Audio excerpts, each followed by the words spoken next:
Yet, just like many other scientific facts, these pieces of information are imparted in the verses of the Quran in a miraculous way. The fact that such detailed and accurate information was given in the Quran at a time when people had scarce information on medical matters is clear evidence that the Quran is not the word of man, but the word of God.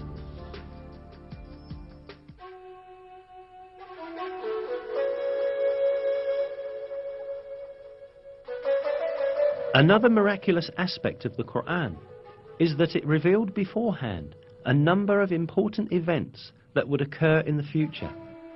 The 27th verse of Surat Al-Fath, for example, gave the believers glad tidings that they would conquer Mecca, which was then under the occupation of pagans.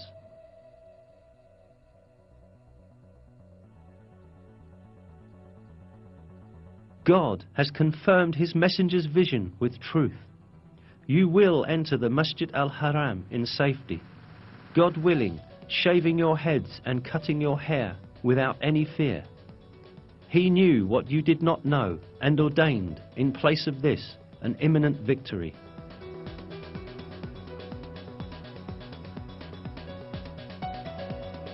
In close consideration, the verse is seen to announce yet another victory that will take place before the victory of Mecca.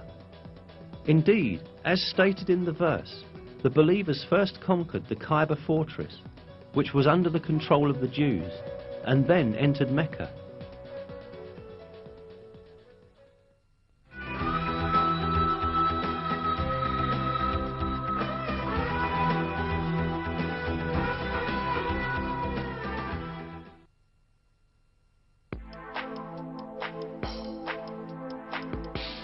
Another piece of news that the Quran gives about the future is found in the first verses of Surat Ar-Rum.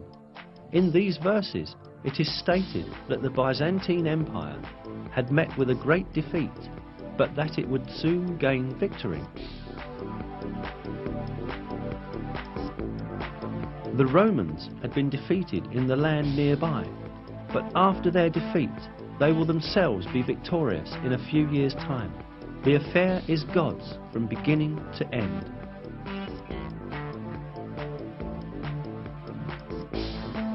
These verses were revealed around 620 CE, almost 7 years after the severe defeat of Christian Byzantium at the hands of the Persians, when the Byzantines lost Jerusalem. Yet it was related in the verses that Byzantium would shortly be victorious. In fact, Byzantium had then suffered such heavy losses that it seemed impossible for it even to maintain its existence, let alone be victorious again. Not only the Persians, but also Avars, Slavs and Lombards posed serious threats to the Byzantine Empire. The Avars had come as far as the walls of Constantinople. The Byzantine Emperor Heraclius had ordered the gold and silver in churches to be melted and turned into money in order to meet the expenses of the army. Many governors had revolted against Emperor Heraclius, and the empire was on the point of collapse. Mesopotamia, Cilicia, Syria, Palestine, Egypt and Armenia, which earlier belonged to Byzantium, were invaded by the idolater Persians. In short, everyone was expecting the Byzantine Empire to be destroyed. But right at that moment, the first verses of Surat Ar-Rum were revealed, announcing that Byzantium would gain triumph in a few years' time.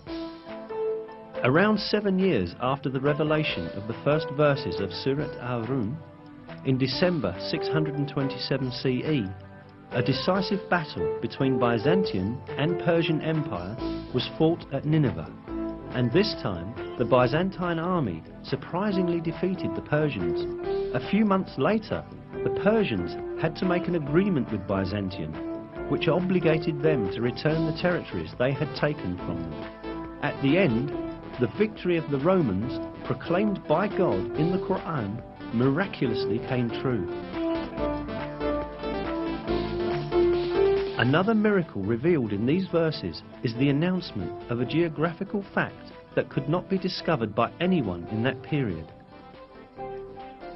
In the third verse of Surat Al-Rum, we are informed that the Romans had been defeated in the lowest region of the earth. This expression, Adna al-Ard in Arabic, is interpreted as a nearby place in many translations. Yet, this is not the literal meaning of the original statement, but rather a figurative interpretation of it. The word Edna in Arabic is derived from the word Deni, which means low, and Ard, which means world. Therefore, the expression Edna al-Ard means the lowest place on the earth. Most interestingly, crucial stages of the war fought between the Byzantine Empire and the Persians, when the Byzantines were defeated and lost Jerusalem, had really taken place at the lowest point on earth. This specified region is the basin of the Dead Sea, which is situated at the intersection point of the lands belonging to Syria, Palestine and Jordan. The Dead Sea, lying at 395 meters below sea level, is the lowest region of the earth. This means that the Byzantines were defeated at the lowest part of the world, just as is stated in the verse. The most interesting point lies in the fact that the altitude of the Dead Sea could only be measured with modern measurement techniques. Before that, it was impossible for anyone to know that it was the lowest region on the surface of the earth. Yet, this region was stated to be the lowest point on the earth in the Quran. Hence, this provides another evidence that the Quran is divine revelation.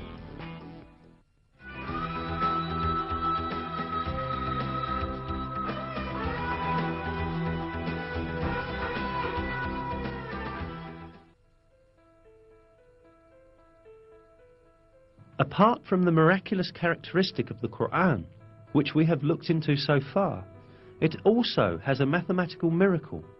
An example of this is the numbers of repetitions of some words in the Quran. Some related words are surprisingly repeated the same number of times. Below are such words and the numbers of their repetitions in the Quran. The word day is repeated 365 times in singular form, while its plural and dual forms, days, together are repeated 30 times. The number of repetitions of the word moon is 12. The word punishment is repeated 117 times, while the expression forgiveness, which is one of the basic principles of the Quran, is repeated exactly twice as many times. The number of times the words world and hereafter are repeated is also the same, 115.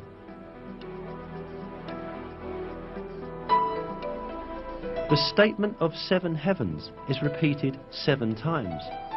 The creation of the heavens is also repeated 7 times. The word faith, iman, without genitive, is repeated 25 times throughout the Quran, as is also the word infidelity or covering over the truth, kufr. The word zakah is repeated 32 times, while the number of repetitions of the word blessing is also 32. The expression the truly virtuous is used 6 times, but libertine is used half as much, i.e. 3 times. Human being is used 65 times. The sum of the number of mentions of the stages of man's creation is the same,